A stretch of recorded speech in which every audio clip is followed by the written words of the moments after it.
Apakah Huzur pernah memikirkan bahwa akan tiba saatnya ketika kekuatan Dajjali menyerang jemaat Ahmadiyah? Jika memang terjadi demikian, apakah para Ahmadiyah harus berperang?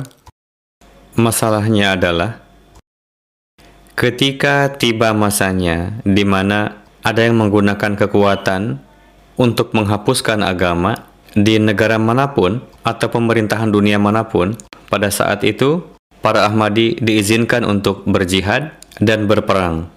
Sebagaimana dalam syair dikatakan, Isa masih karega, janggong ka iltiwa. Hadrat Masih Maud Islam bersabda, janggong ka iltiwa. Iltiwa artinya berderap maju.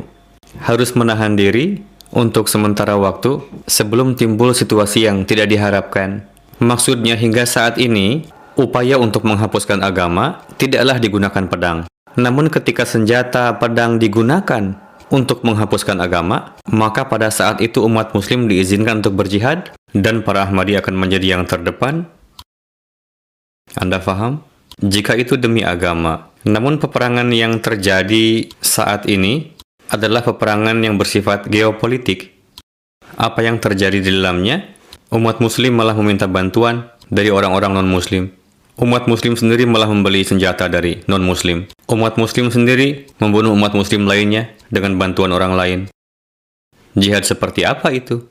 Kondisi saat ini tidak menuntut untuk adanya jihad.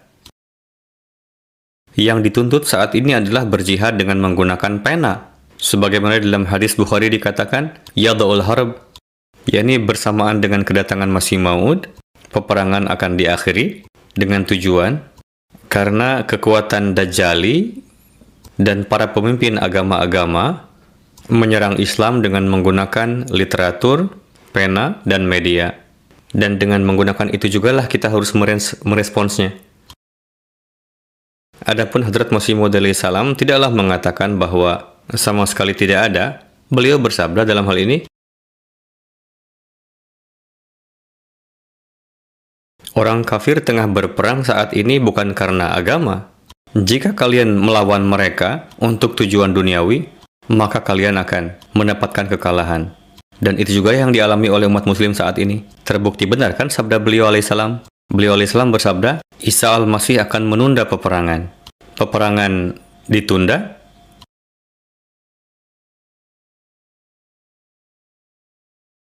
dan itu akan ditunda selama kondisi yang mengarah ke arah sana masih belum tercipta. Anda mengatakan jika kondisi tercipta, kita berdoa jangan sampai tercipta. Jika begitu, Ahmadi akan diizinkan untuk berperang. Kenapa? Karena para penentang berusaha untuk menghabisi agama. Izin yang Allah Ta'ala berikan kepada Hadrat Rasulullah SAW untuk berperang, sebagaimana disebutkan di dalam surah Al-Hajj. Di sana difirmankan bahwa engkau diizinkan untuk berperang karena pihak musuh sudah melampaui batas. Mereka ingin menghabisi agama. Jika tangan jahat mereka tidak dihentikan, maka tidak akan ada sinagog, masjid, tempel yang akan dapat berdiri. Dalam ayat ini Al-Quran menyebut semua tempat ibadah agama-agama lain. Yakni kalian diizinkan berperang karena jika tidak berperang semua ini akan musnah. Oke.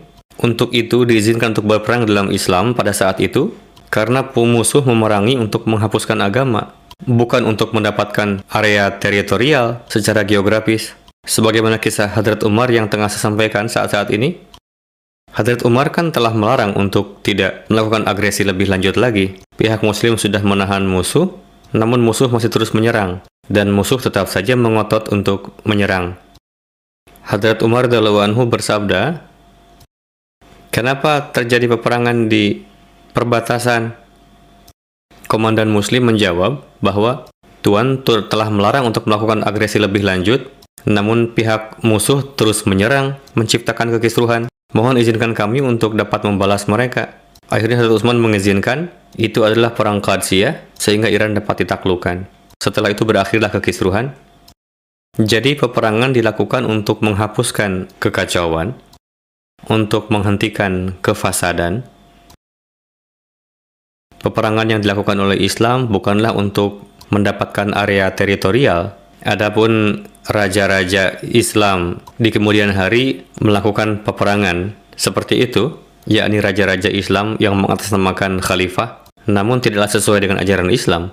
Karena ajaran Islam yang hakiki berakhir hingga Khalifah Rashidin, maksudnya amalannya telah berakhir, selebihnya amalan lain terus berjalan, begitupun ibadah dan juga peperangan. Jadi raja-raja Islam saat itu kadang melakukan peperangan yang jaiz, kadang juga yang tidak jaiz. Intinya peperangan dilakukan semata-mata ketika tercipta kekisruhan dan tujuannya untuk mengatasi kekisruhan itu. Sebagaimana dalam Al-Quran Surah Al-Hujurat tertulis, yakni jika terjadi peperangan di antara dua negeri, maka berusahalah untuk menciptakan perdamaian di antara keduanya. Jika mereka menghentikan dari peperangan, kembalilah bersikap adil kepada mereka seperti semula.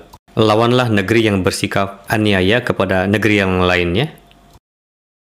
Namun ketika telah tercipta kedamaian, maka janganlah memaksakan untuk memberikan sanksi kepada mereka untuk meraih manfaat pribadi, seperti yang terjadi saat ini di dunia.